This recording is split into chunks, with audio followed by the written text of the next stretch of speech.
So NATO obviously hoping and trying to do more, but it is still not enough in terms of putting boots on the ground in Ukraine or providing a no-fly zone. Well, it was quite the laundry list, wasn't it? And I think it's important that everybody remember how challenging it is to get 30 nations to agree on just about anything. The amount of unity, I keep bringing it up, the amount of unity that NATO has been showing is quite remarkable. This meeting today was called an extraordinary meeting of the heads of state and government. You see them right there, the old family picture, as it were. Mm. It is really quite extraordinary, is the best word for it.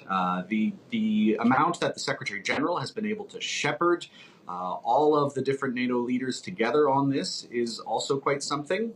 It has been said that his term will be extended by a year, perhaps. I don't think that's been absolutely confirmed, but it is. It just shows you the kind of leadership that NATO has been able to maintain under his aegis, as it were. Yeah, So quite the meeting. I did hear a reporter congratulate the Secretary General on his extension, so it looks like that has been confirmed, if not officially, but definitely to your point. He has been able to rally all the NATO allies together, yet still we don't see the help that Ukraine is asking for. And he made it very clear that NATO's responsibility is also to not escalate this any further. So what does that mean for Ukraine, Robert, that it is an island onto its own as it fights off Russia?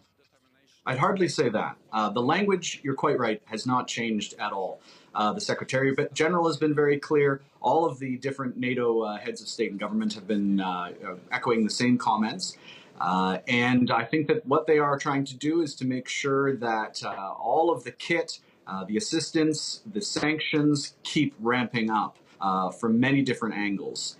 You'll have to remember that most people don't know during the pandemic, NATO put its full weight behind logistics in getting different COVID PPE shifted around the alliance. As you'll probably remember, Italy had an absolutely terrible situation early on in the pandemic. NATO started shipping all of the extra equipment there.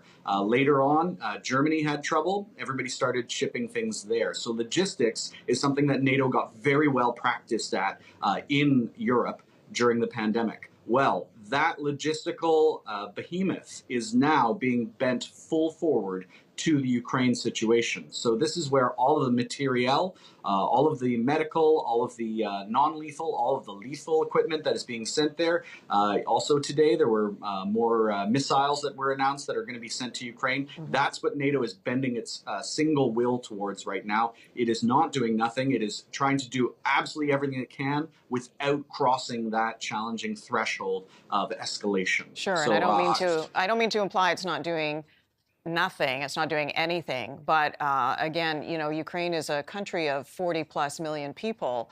And to Zelensky's point, it's on the brink of extinction, in his words, as the world watches. But the irony is NATO has managed to achieve exactly what Putin didn't want, which is more troops in Europe, which is all countries banding together in concert against what he is trying to do. So this has been a positive sign for NATO in terms of its ability to band together, if nothing else.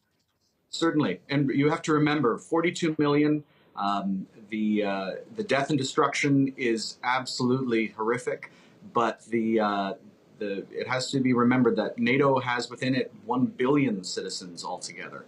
And it's not an insignificant burden for the NATO leaders to maintain peace within the rest of NATO and not expand the conflict. I think that's very important to always keep in mind. And it's something that the NATO Secretary General has put out prime in front of all of the NATO leaders. Indeed. Robert Baines, always good to have you on. I appreciate your insight. Robert is the CEO and president of the NATO Association of Canada. Thank you.